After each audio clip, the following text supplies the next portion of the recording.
Today I'm going to go over the Chapter 5 review questions. As always, I am not going to be going over the first question because that's just terms and definitions, though there are quite a few for this chapter. So let's start with question number 2. Question number 2 asks you to list the 7 homonuclear diatomics. So if you'll remember, these are your 7 elements that are either always found in a molecule with another element, or they are with another one of themselves. So like hydrogen is always with something else or another hydrogen. So we're going to start, the first one is hydrogen. Now there are 7 of them, and they make, the other 6 make the shape of a 7 over here. So we have hydrogen, nitrogen, oxygen, fluorine, chlorine, bromine, and iodine. And these are homonuclear diatomics. And so you actually need to learn these. These are something that is going to come back throughout the rest of our school year. So go ahead and commit these to memories. Yes, you can write them on your card, but it would be better if you memorized these 7. Review question 3 has a lot of parts, and it's asking us to draw the Lewis structure for several compounds. So I'm going to do them 2 on my board at a time. And so the first one, part A, asks you to draw the Lewis structure for that homonuclear diatomic that we just talked about of fluorine. Since fluorine doesn't like to be alone, it's always with some other element or itself. And so that's why we have 2 F's. So I'm going to just draw in 2 F's here. Fluorine is in the group 7A, so it has 7 valence electrons. So I've got my 7 valence electrons around each of my fluorines. And these unpaired electrons in the middle are going to come together to make a covalent bond. So when you draw your Lewis structure of fluorine, you draw the bond with as a dash or a stick. For question B, we have 1 oxygen and 2 chlorines. So I'm going to go ahead and put the oxygen in the middle. A lot of times when you have 1 element and then 2 of another element, this is going to be like in the middle and chlorines on each side. It's going to be how we draw this. Oxygen is in group 6, so it has 6 valence electrons.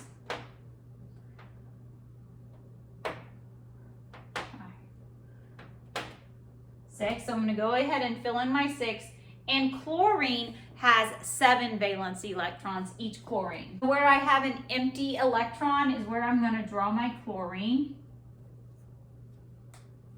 And at this chlorine oxygen, these 2 electrons will come together to make a bond, and the same thing will happen down here.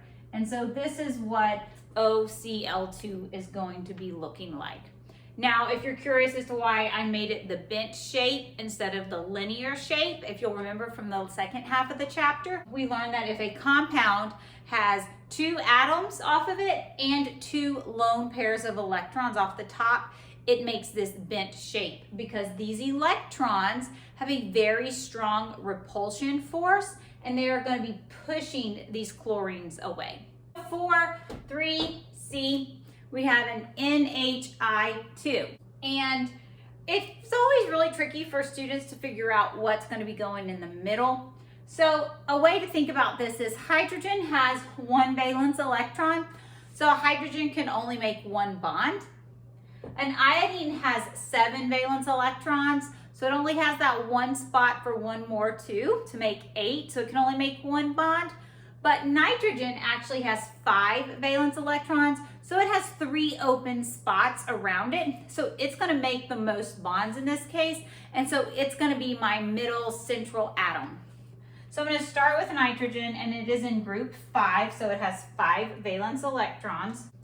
So now I want to add in my hydrogen. Hydrogen only has 1 valence electron, so I'm going to put it in one of the empty spots. And the next thing I have is I have 2 places for iodines. So I'm going to put my iodine on my other empty electron on the nitrogen, and then one of them is here. Iodine is in group 7, so it actually has 7 valence electrons, so you're going to get to draw a lot of dots.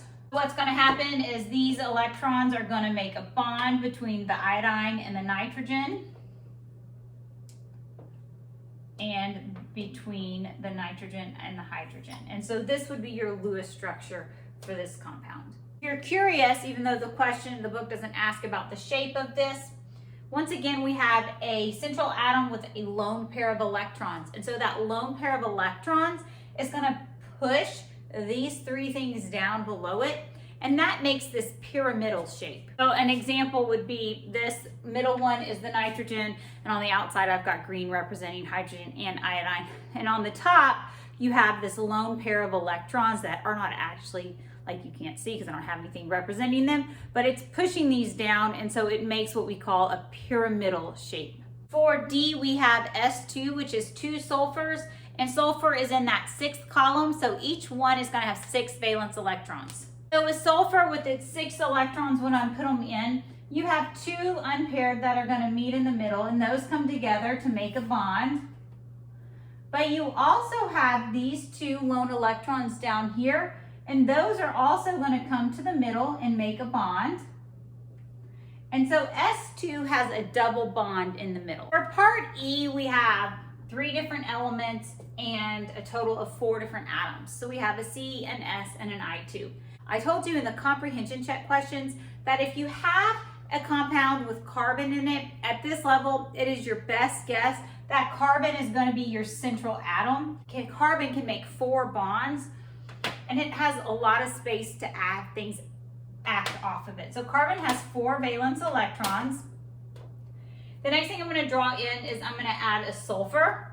And if you'll see, a sulfur has 6 valence electrons. And the next 2 atoms I'm going to add are these 2 iodines. And iodine is over there in the 7th column, and each iodine has 7 valence electrons. So for this Lewis structure, it's easy to see that this iodine carbon is going to be making a bond. And also what's going to make a bond is this carbon sulfur bond over here. But if you'll notice, carbon still has 1 unpaired valence electron, and so does sulfur. So these are going to come together, and they're going to turn into a carbon-sulfur double bond. And so this is a little bit more complex Lewis structure, but this is what the CSI2 looks like. For part F, we have N2. Nitrogen is one of those homonuclear diatomics. You'll see nitrogen has 5 valence electrons. And so when I draw in the 5 electrons for nitrogen, I can see that these 2 right here are going to make a bond. Then these 2 are going to come in and make a bond. Remember, we're wanting them to all pair up. And then these 2 are going to come in and make a bond. And so that ends up with each nitrogen having 2, 4, 6, 7, 8 valence electrons. For the last part for question 3, we have the last Lewis structure we're going to draw is a hydrogen, silicone, and a phosphorus. So I don't have a carbon, so I have to try to figure out which element is going to go in the middle. And hydrogen can only make 1 bond because it has that 1 valence electron, so it isn't going to have a bunch of things coming off of it. Silicone, though, which is right below carbon, can make 4 bonds. And we usually put carbon in the middle because it can make 4 bonds. Then we have phosphorus on the other compound. It has 5 valence electrons, and it can make 3 bonds. So we're actually going to put silicon in the middle because it acts very similar to carbon and makes 4 bonds. So the next one that's really easy to add is the hydrogen, and it's just going to come in and add and bring in its 1 valence electron. So now let's add the phosphorus, and it has 5 valence electrons that we're going to add. So I'm just going to add it to this side. And so this is phosphorus with its 5 valence electrons. So you can see here, I should have drawn this in earlier, but these make a bond. These are going to make a bond. And we still have lone electrons. And I've had students ask me, well, why don't these lone electrons just come together to make a pair? If you'll remember, when we fill in our electrons, we don't pair them up. We fill in all 4 before we pair them up. And these are available. So this one and one of these is going to come in, and they're going to make a silicone phosphorus bond. And then you still have 1 more lone electron on each silicone and phosphorus. So they're going to come in and make another triple bond. And you can double check yourself by checking to see if you have 8 valence electrons. And this would actually push off to the side because they try to repel to get away from other things. And so let's check our electrons. Hydrogen has these two, which hydrogen is the exception to the 8 valence electron rule. It only likes 2. Silicon here has 2, 4, 6, 8, so it's satisfied. And phosphorus here has 2, 4, 6, and 8. So question 4 actually has A through E parts, so I'm going to do the first 3. And it is asking us to name the compounds. So if you'll remember, when we name compounds, we name them completely different if it's an ionic compound or if it's a covalent compound. I tell if it's ionic because if it's ionic, it's going to have a metal and a non-metal in it. And I can tell if it's covalent because if it's covalent, it's going to have 2 non-metals. So the first thing I'm going to do when I go to naming a compound is I'm going to look to see what type it is. And this one we have 1 silicone and 2 oxygens, and those are both in my purple section of my periodic table, so they're both non-metals, so this is a covalent compound. And when you're naming a covalent compound, that is when you're going to be using your prefixes. And so mono, di, and tri. Now for your first element of a covalent compound, if there is 1, you do not do the mono. So even though it would be like monosulfur, I am not going to use the mono for the first element. So you would just say sulfur, and I have 2 oxygens, so it's di, and then we drop the ending and we add IDE. So it's sulfur dioxide.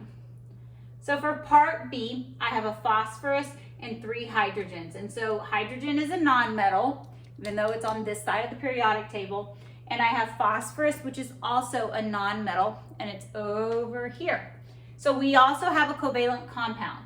So I just have the 1 phosphorus, so I don't have to say mono for the first. But I have 3 hydrogens, so I'm going to say tri, and then for hydrogen, I'm going to drop the ending and add IDE. It's phosphorus trihydride. For part C, we have a potassium and an oxygen. So we're still checking if it is ionic or if it is covalent. And if you'll see, potassium is a metal. And so potassium being a metal and oxygen being a nonmetal makes this an ionic compound. And when we have an ionic compound, we do not use the prefixes. So we would simply say for this one, potassium. This one is just potassium oxide. I do not use the 2 for the di. The only other rule that you need to remember when you're naming ionic compounds is if you'll remember, if the metal is a transition metal, that is when you have to put the charge in Roman numerals in parentheses. Question 4, part D, we have 2 phosphorus and 5 oxygen. These are both non-metals, and so we have a covalent compound, so you're going to be using your prefixes. Since you have more than one of the first element, you're going to have diphosphorus, and we have 5 oxygens, and so 5 is penta, so it would be penta, and then at the end of the oxygen, you drop the ending and you add IDE, so it's pentaoxide. For part E, we have 2 nitrogens and 3 oxygens. Once again, we have 2 nonmetals, so you're looking at a covalent compound. 2 nitrogen is going to be dinitrogen, and the 3 oxygens is trioxide, and you drop the ending of oxygen and you add IDE. I think for these, the biggest trick is trying to make sure that you have a covalent compound and they're not trying to trick you and throw in an ionic. Question 5 is asking which atom is the largest. And so this is going to go back to the trend of atomic radius. And on my periodic table, if you'll remember, the smallest atomic radius is up in this corner, and the largest atomic radius elements are down in this corner. So I have cards for all my periodic elements on here except for cesium, and cesium would be located right here below rubidium.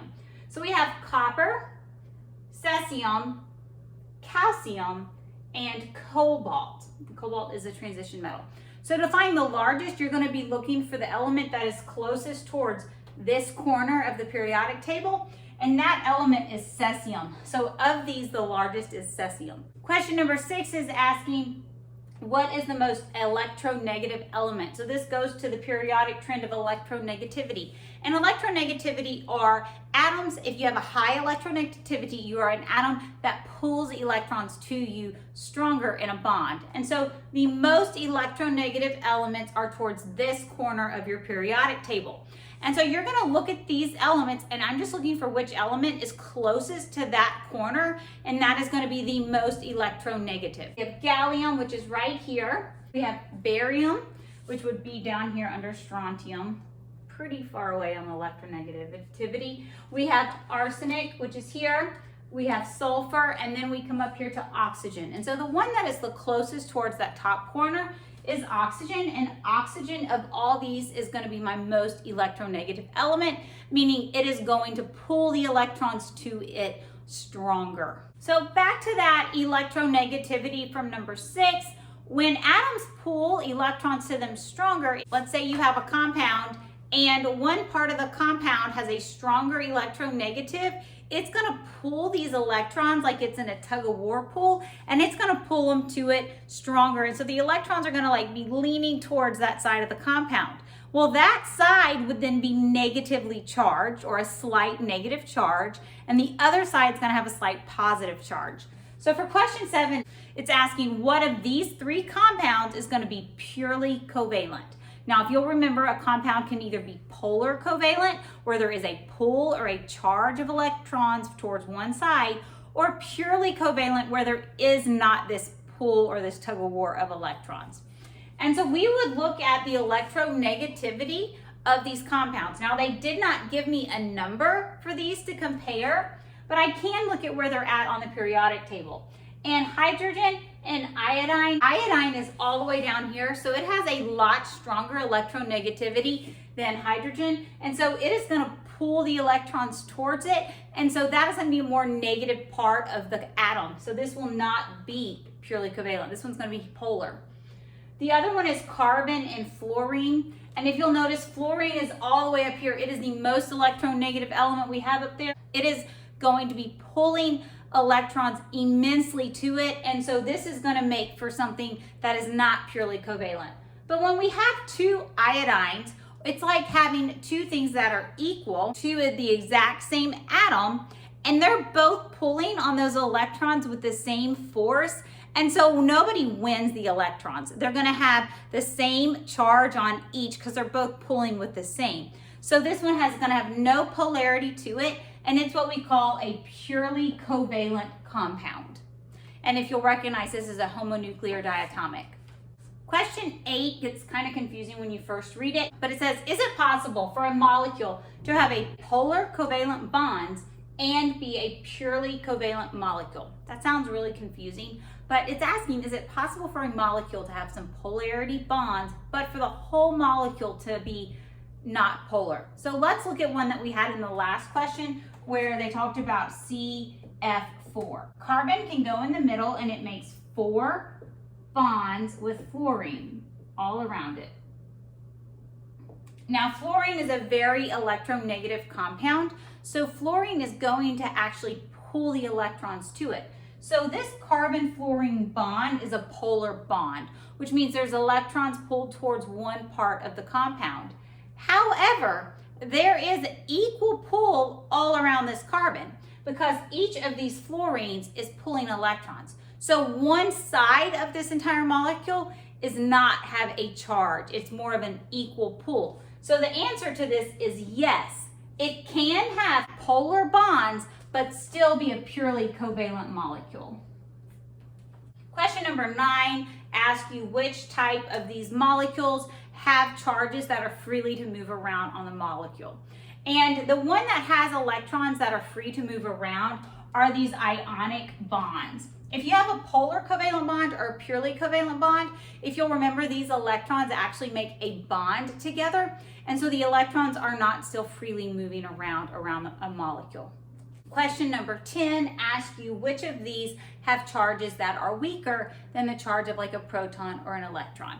And the ones that have weaker charges are these polar covalent bonds because they only have a partial charge. If you remember, I've talked about that fluorine will pull the electrons towards it, but it can't pull the entire electron, so it only pulls like the partial charge towards it. So that actually has a weaker charge. For question 11, 12, and 13, I'm actually going to do all those at the same time. Question 11 asks you to draw it and tell its shape. Question 12 asks, is it purely covalent or is it polar?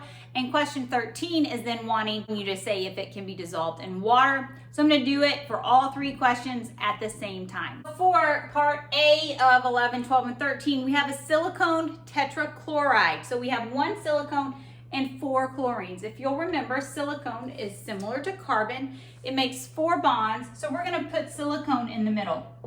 And it has 4 valence electrons out here. Now chlorine is going to come in with its 7 valence electrons and make a bond on each one of these next to the silicone.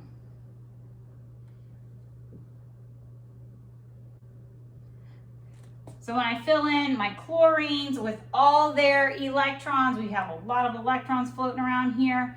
I'm going to come in and I'm going to draw the bond. So this is the Lewis structure, and it's asking me to draw the shape of it. And so when we have a central compound or central atom and we have 4 atoms out of it, the shape we get is called a tetrahedral. And you will put 1 bar for the chlorine that's in the plane of the board. Then there's going to be another chlorine that comes in the plane of the board. And we do the hash marks for the chlorine that goes behind, and the wedge for the chlorine that's coming in front of the board. And so this is an attempt to draw it as a 3D molecule. The shape is called a tetrahedral. The next question is it purely covalent or is it polar covalent? This is the part 12 of the question. If you'll notice, even though chlorine has a high electronegativity and it is pulling electrons towards it, this atom has that pull coming from all around it. And so there is not a one side of the whole molecule that has a stronger electron pull on it or stronger electrons to change the charge. And so we call this molecule purely covalent. Number 13 wants to know, will this dissolve in water? If you will remember, I'm going to draw up here, water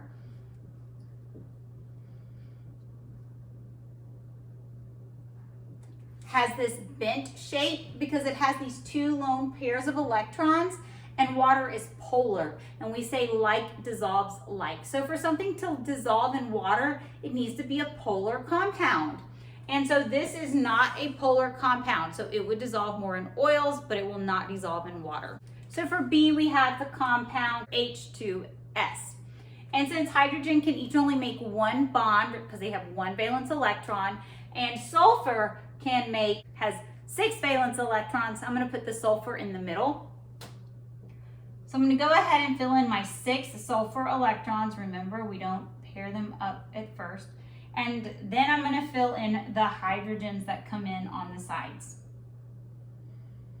And so these will be making bonds just like this. Now, this is the Lewis structure, so let's determine the shape.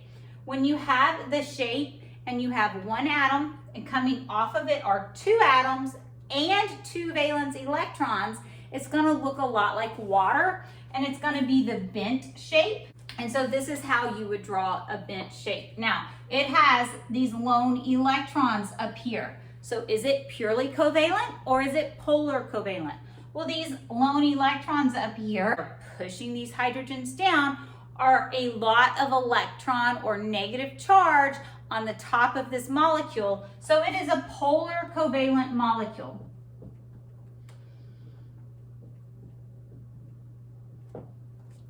And question 13 wants to know is, will this dissolve in water? Well, polar molecules will dissolve in water because water is polar, so yes. All right, part C, we have germanium diselenide. And so 1 germanium and 2 seleniums. And so this is going to be one that it's a little trickier to figure out what is the middle compound. But germanium is in the same family or column as carbon. And so it has those 4 bonds that make it a great middle atom. So we're going to put germanium in the middle, and it makes 4 valence electrons. And then selenium has 6 valence electrons. And so when we have selenium here and a germanium, I'm going to notice that off of the germanium, so this makes a bond, and this makes a bond. And right now, the way this stands, germanium has 2, 4, 5, 6 valence electrons, and it wants 8. And you'll notice here, I have some unpaired electrons. So this selenium electron and this germanium electron are going to make a bond. And then over here, I also have an unpaired electron. So I have a germanium electron and this selenium electron make a bond. So this is the Lewis structure of it, and now we're going to make its shape. So on this shape, if you'll notice, we have one central atom that has two atoms off of it, and there are no lone electrons off of the central atom. So this is going to make what's called a linear shape. The reason it's making a linear shape is it's just three in a row. There are no lone electrons on this germanium that is pushing the seleniums away. That happens when you have those electrons, but we don't have them here. So the shape is called linear. If you'll notice that with selenium does have more electronegativity than germanium, so it is going to be pulling the electrons out towards it, but we have two seleniums on each side and they're both pulling with about the same force on the compound, so it isn't going to become a polar compound. It is what we call purely covalent. Since it's purely covalent, it is not polar, it will not dissolve in polar water. Part D, we have a phosphorus and we have three fluorines, so let's go ahead and draw the Lewis structure. Phosphorus is going to go in the middle because fluorine has 7 valence electrons, it can only make one bond. Phosphorus has 5 valence electrons. So I'm going to put the phosphorus in the middle, go ahead and fill in its 5 valence electrons. And on each of the side where there's a spot, I'm going to put the fluorine. So each of these spaces where there's a shared electron between a phosphorus and a fluorine becomes a bond. And if you'll notice in this one, we have one central atom, we have 3 atoms off of it, and we have this big valence electrons. And those valence electrons, this electron pair up here, they have a lot of repulsion. They're going to push these things down. So as we make the shape of it, we're going to remember that. The shape that these make is called a pyramidal, and it kind of looks like a pyramid. And I don't have on top of here, but there is this big thing of valence electrons that are pushing these atoms down, and it makes this pyramid shape. And so we call this pyramidal. When you draw it, you draw the straight line to the fluorine is the fluorine that's like in the plane of the board. The fluorine that goes behind the board is the hash mark, and the one that comes in front of the board is the wedge. So since this compound has these valence electrons up there, it has an uneven balance of charges. This is a polar covalent molecule, and since it is polar, it is likely to dissolve in water. For part E, we have an H2, an Si, a silicon, and an oxygen. So try and figure out what goes in the middle. Hydrogens only make one bond. Silicon is in that same family of carbon, so it can make 4. And oxygen has a 6 valence electron, so it can have 2 more bonds on it. So the one that can go in the middle is gonna be your silicon. If you'll pay attention to anything really in the carbon family, those are great middle central atoms. So let's put our silicon in the middle with its 4 electrons. I'm gonna go ahead and add my 2 hydrogens. They each have 1 electron. And on the other side, I'm going to put my oxygen, and it has 6. 4, 5, 6. I'm going to go ahead and take out these electrons and draw in a bond in their spot. And if you'll notice, on silicone, we have a non-bonded electron, and the same on oxygen. So these are going to come together to make a bond, and that gives each of these atoms 8 valence electrons. Now we're going to figure out the shape of this. This is a shape I haven't talked with y'all about before, but we have a central atom, 3 things coming off of it, which we've had that before. We had that with the pyramidal. Remember with the pyramidal? But if the pyramidal, we had all these electrons on the top that were pushing these atoms down below.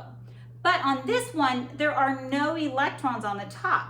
So all that's happening is these atoms are trying to get as far apart from each other as they can. So they're actually going to push apart in this shape here. It just looks like a triangle. We call this trigonal. And when you draw something that is trigonal shape, you're going to try to draw them equally spaced apart off the central atom.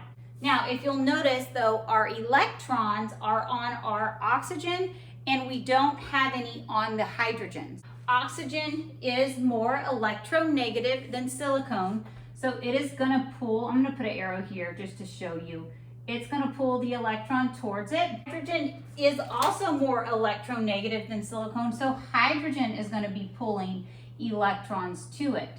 Even though there's electrons being pulled in all three directions, the pull on the electrons is not the same. Some of these are pulling more because they're more electronegative. So because of this, this is considered a polar covalent compound.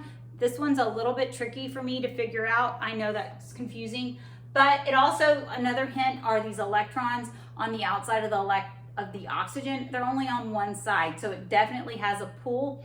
And so since it is polar, it is likely to dissolve in water. So the last one that we're going to draw is F. It's HBr. It is a much simpler one to draw. So we have bromine with its 7 valence electrons. And then we have 1 hydrogen with its 1 valence electron. And this is just going to be making a bond. So the shape is these just 2 right next to each other, HBr. When you just have 2 atoms right next to each other, they're in a line. So this is considered linear. Bromine has a very high electronegativity if you look at where it's at on the periodic table, and it is going to be pulling electrons to it. In addition to that, it also has all these valence electrons out here. This is another polar covalent compound, and since it's polar, it is likely to dissolve in water. Question number 14 is simple, fill in the blank. It says the active ingredient in soap has one end that is ionic and one that is blank. So soap dissolves in water, and hopefully it will help break down some stains that are oil-based. So the ionic end of the soap has a positive charge and a negative charge, and so it is the one that will dissolve with polar and water. But to break apart oil, it also has to bond to non-polar. And so it has one end that is ionic and one end that is non-polar. Your answer could be non-polar. Another way of saying that also is purely covalent. All right, great job on this chapter review questions. I'll see you next time for the next chapter comprehension check.